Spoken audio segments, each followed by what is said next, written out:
you can tell probably. Notice there's less smell out of this now. Well, as I stated in one of the early videos, I discovered that why there's moisture problems in this trunk is this trunk's leaking. And best I guess is coming around the gasket. Well, I'm going to start working on mediating this. And I'm going to start by, well, getting all the junk out of it. And pulling this mat and putting this mat out where it can dry. And I'll treat it with rubbing alcohol. 91% to try to kill off anything growing in it and get rid of the musty smell. And I'll start airing this out using my trick to keep that down so it doesn't run the battery down. That's just a little light plunger, which you can put a screwdriver in and hold it down with. Actually, you might be able to do it with the jack tool. Yep. Push it down, put the jack tool through. There you go. No light on. Yep, it turned that off. No light on, no battery run down. Screw it. Get it? Get it? Get it? Oh, there you go. Use the jack handle. I understand why this was up front now, because it wouldn't get wet there. It's going to rain again tonight, but I'm going to have to put this up on ramps. I was working on a thermostat. Thermostat's not where I thought it was. It's underneath. Well, I'm just going to do that when I do everything else, but I need to get a new clean bucket because I've already spent $200 on coolant. I'm not putting more coolant in there. It's brand new, it's clean, it's fresh. I'm going to drain it into a good bucket, a clean bucket, and reuse it.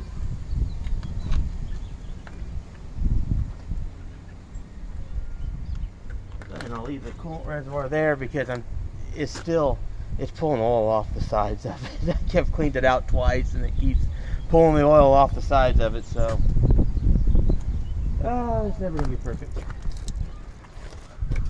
But you can see in there, and it's not fresh oil, it's oil off of the sides. It's just on the top mostly, because you get down in there and it's clean. It's just on the top, it's a skim layer, and it's just from off of the side. See where I'm getting it rubbed off, even though I've cleaned it 3 times.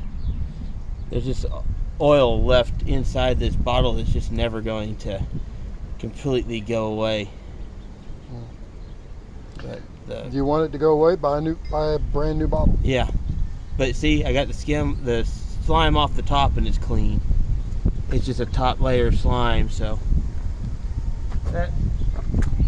Now I don't know where I put my towel. I had a towel.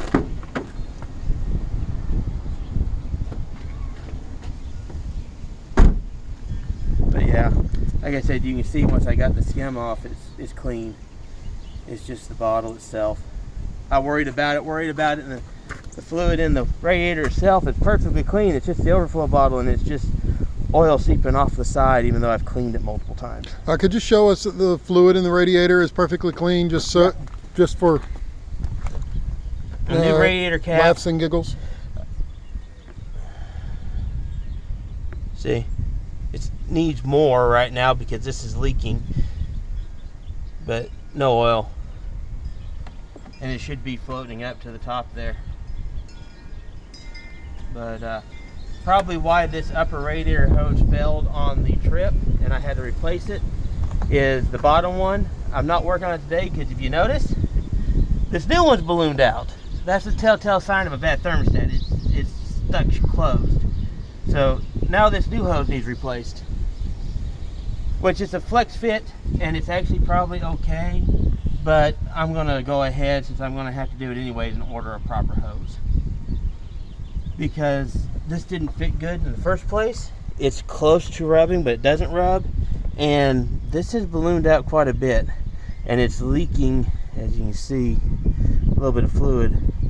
It's leaking a little bit from the bottom end of it. Now, I'm kind of confused. Why would this be ballooning up here? I've never seen that happen. The thermostat's at the bottom of it goes to that bottom line, and what happens is it backs up pressure and builds pressure on the top end when it gets hot. It's probably why the old radiator cap failed on me, and then the line failed on me, is because that thermostat's getting stuck and not opening.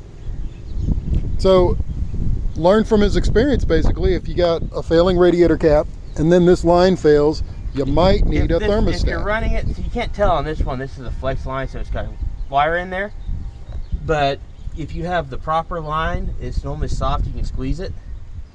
And if it squeezes while it's running, when it's warm, you should still be able to squeeze this. It shouldn't be hard. If it's hard, that means you're not having proper flow through because the thermostat's not opening. Because the thermostat's only supposed to stay closed when the engine's cold, so it can warm up its fluid. It can warm up quickly. That's really why you have thermostat, is to help warm the engine. Because otherwise it runs cold. It's why, weird thing with GM vehicles, a lot of times their thermostats get stuck open. And so they'll run cold because the thermostat won't close. Which I've run into that with 3800, their V6s, the 3800 and the truck V6 and that kind of stuff. They do the opposite. They start running cold. They won't heat up. And then when they do get to operating temperature, they're on the low end of it. And it's because the thermostat's stuck open. And a lot of other vehicles like this one, it fails and it gets stuck closed, and then it does that. I really got to replace the lug nuts on those. I've got 3 lugs holding it on. And this was the slime update on the slime one. It hasn't been driven in months because of the leak, and the slime has started letting the air seep out again. Because if you don't, and it's going to be a nightmare when I start rolling this again, because it hasn't moved, so the slime's all piled up on the bottom, so the tire will have to get warm for the slime to get around, so it's going to ride like garbage for a little while. Yeah, drive around for... Goes back to do not use slime. We actually had one of the housemates got a new car, and it had a tire that they had slimed instead of patching it. And it will not balance. He bought new tires, and when he got the new tires, when he found out it had been slimed, I actually patched it for him and had some of the yellow slime. So it's not even, it's the old slime, it's the flammable slime, which makes it even worse. So yeah, that tire, he got a new set of wheels luckily, so that tire is just sitting as a spare. So there's 3 good spares on that piece of junk, which I need to mark so we know what it is. That's not a tire we want to use. But yeah, that's like slime stuff is last ditch, and you don't want to use the old instant stuff that says flammable, because it's really dangerous for the tire people, and they're going to hate you if you use that. And if you have to do anything yourself, it makes it a whole lot worse. Not to mention that old stuff is worse than the new stuff on the fact of how it sets up. It's one of those, it will never smooth out. For some reason, whatever was in that formula, it seems by default it makes a lump in the tire, so you always have a major weight shift off. So that's the problem with using Fix-A-Flat. Last ditch effort just to get you somewhere to replace the tire. And off-road use. You can use an off-road use like that, but you don't want to use the Fix-A-Flat in the can. You want to use slime, put more air in it, roll it, and then be aware that you're going to have to roll it every so often, or it does that. So yeah, and that's essentially just an off-road vehicle. Yeah. It doesn't travel faster than 45, which is about all you want to do on a slime tire. And like I said, the box, all this stuff was in the trunk. I thought I'd taken care. I didn't think it was leaking. It was leaking. So instead of someone leaving it open, it just leaks. And it seems to leak bad on this side. So I will try to pull this stuff off, and you see there's a little bit of rust there. But I'll end up pulling this, cleaning it up, and trying to get it to reseal better, and dry this trunk out, clean it out. Crazy glue it. My smell. Crazy glue it down.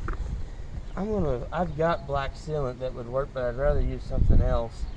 I'll probably clean this good and just get some light automotive sealant, because this gasket's still good. It's still looks to be making a good seal on it. Yeah, it's not dried, it's not cracked. Still springy. But this just has the same problem GM vehicles have. Every vehicle, this is a bad setup. This well system, GM vehicles use this 80s, 90s, and even some in the 2000s. And like my Regal, its trunks are notorious. If you have a hard rain, you're going to end up with a wet trunk. And this has the same problem. Water comes down the windshield, gets in this valley, goes under the trunk lid, gets in the valley, fills up, and then you end up with pressure, and it just comes up and around the seals. So then, doesn't matter how good this top part is, it gets underneath it. That's why I'm thinking I might put sealant in there and it'll stop it. So there's supposed to be drainage ports or something down here? Nope, it just runs around and runs straight down. Yeah. So it's just, it's not an unusual car design. It's not a good car design. It makes for leaky trunks. Yep, this is like everything else has been with this car. As I get to do stuff, I either don't have the right part or it's going to take more parts than I planned. So that's been ongoing. And it's windy. Very windy. I'm really hoping this footage is usable. Yeah. That we don't have to voice over everything. Not that I'm against us voiceovering, it's just... There's the towel. I was wondering where I put that. Here, you get to hold the bag because if I set them down anywhere, they're going to go. Once again, I am left holding the bags. But Come on, you know I'm that corny. Of course I'd I go know for you that are. joke.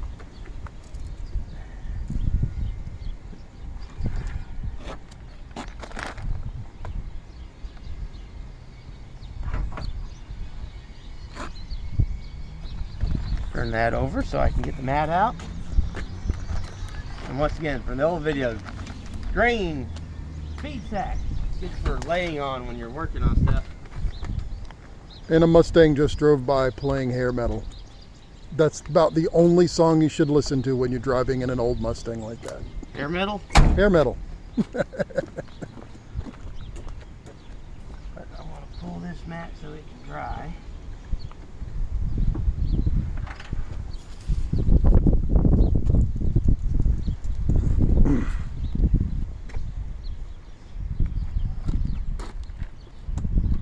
Oh, I can put the thing down. I'm over that. Hey. There for now. I'm going to try to carry it off. I'll put it in the garage. Made in Japan. Well, It's layover. It's fine. the car was made in Japan, so I'm not surprised. Tokyo. Most of your newer ones are made here in Indiana. Hmm. The ones sold here, anyways.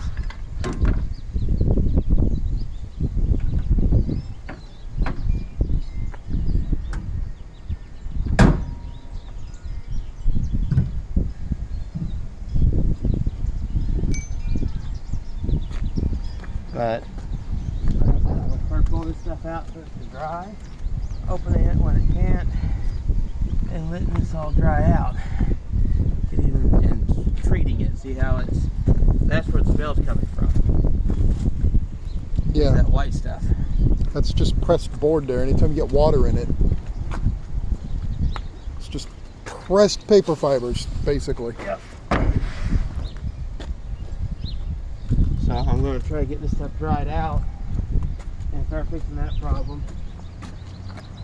My intent was, you can see it's been leaking for a long time, but I thought someone had left the trunk open. It's not rusty in there, luckily. But I thought someone had left the trunk open. It's not that, it's just the trunk's leaking. I had the same kind of problems in the Buick. Hey, another hose clamp. I missed. I know I heard something fall off the mat. So, is it Scotch-Brite? Oh, Okay. I don't know. I'll clean that. I will clean all this out and get the spare tire out and clean all that good and get that smell out of here. But you can see where water's wicked up the sides from that side mat, so that's got to be sprayed down. But this is backed with plastic, so I can just do a surface treatment on that.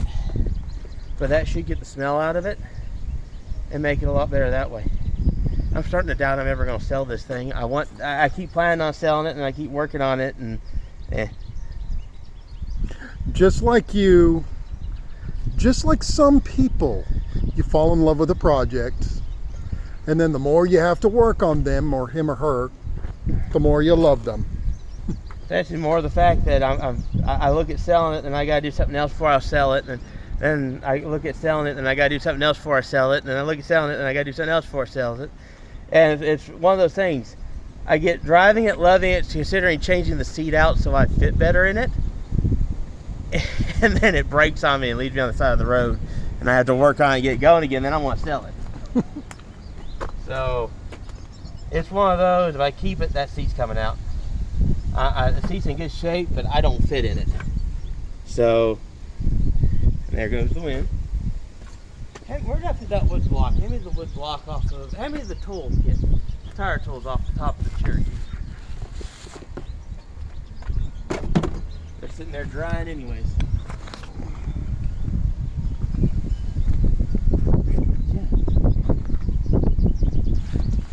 More mats down there so they can dry.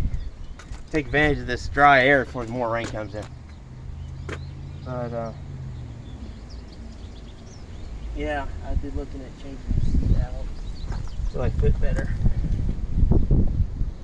I got it padded up, I don't fit between these banisters. Bit of a Recaro racing. And the headrest doesn't work for me because I have it up all the way. I can't take it out, and it still hits me in the wrong spot. The headrest hits me back here between the shoulders, so it pushes my shoulders forward. Uncomfortable after about 30 minutes. It just encourages you to get whiplash, that's all. Yeah. So I need to figure out how to take it out completely, or like I said, I'd probably look at changing seats. Because it sure is fun to drive. It is a blast to drive. Well, we solved until it overheats. We solved the thermostat problem, the trunk leaking problem. Maybe you'll keep it, maybe you'll sell it. Yeah, and this is another one of those things that should have been changed when they pulled the engine. All this stuff should have been done at the same time for maintenance.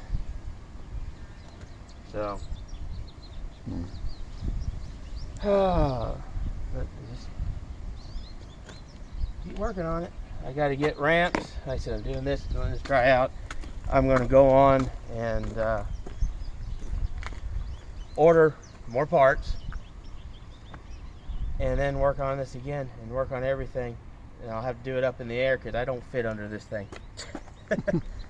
So I'll have to get it up on ramps, start on that. But So for now, the main thing I'm doing is just going to let this air out and dry as much as it can today while we have a warm, dry wind. We got probably another 4 hours of that before the moisture's supposed to start moving in. Yeah. So you're letting it dry out first, and then you're gonna spray clean it out? yeah, I'm going to let it dry out. Then it's supposed to rain. I'm actually going to put it on ramps today and hope that helps the rain run off and not build up and pour back in there. And then get it dried out and taken care of. But you can already tell. You can tell, probably. Notice there's less smell out of this now. Yeah.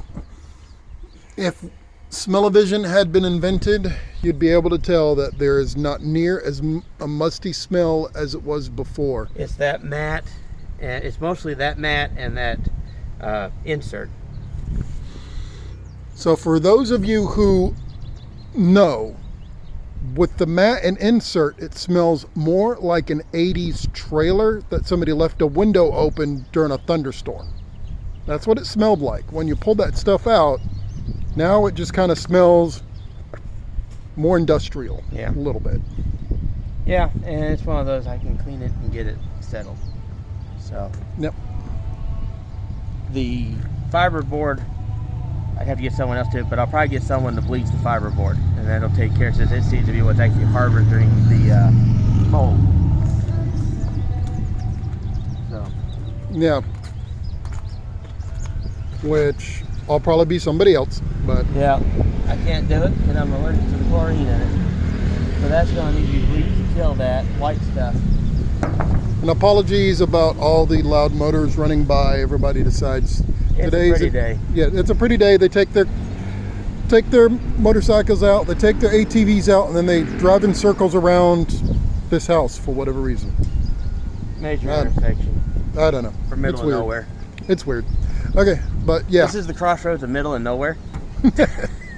Actually, it is. If you think about it, yeah, it is. Mm-hmm. But yeah, like you said, you might not have heard, he's allergic to chlorine, so me or somebody will do it. Yep, I can't do chlorine bleach on stuff, so that makes it hard to treat this stuff.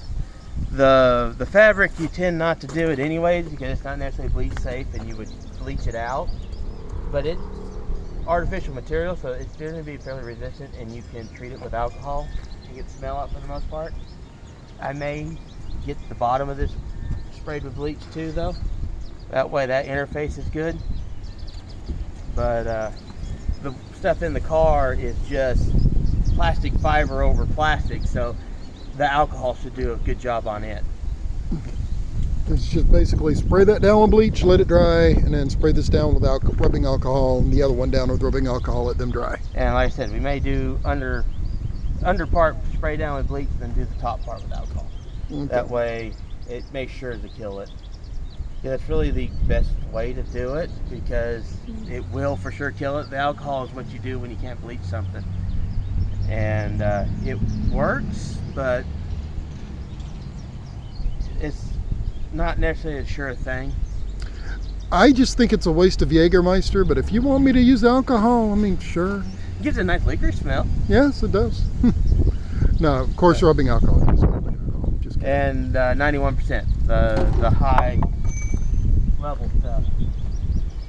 Oh, that wind's going to determine to take these mats away. Hey, paper towels.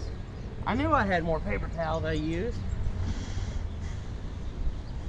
They're hiding behind me. But that'll be it for this today on this one. Next, well, not done working on cars today. I'm working on the Kia next.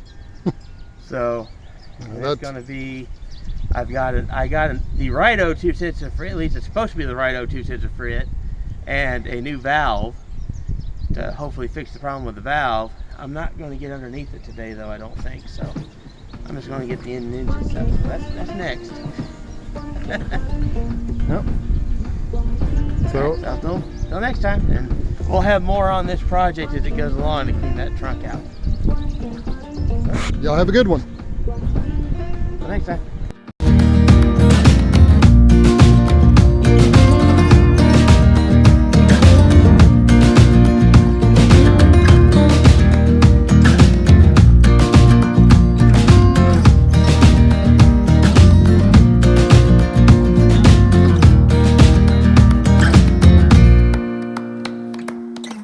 So long.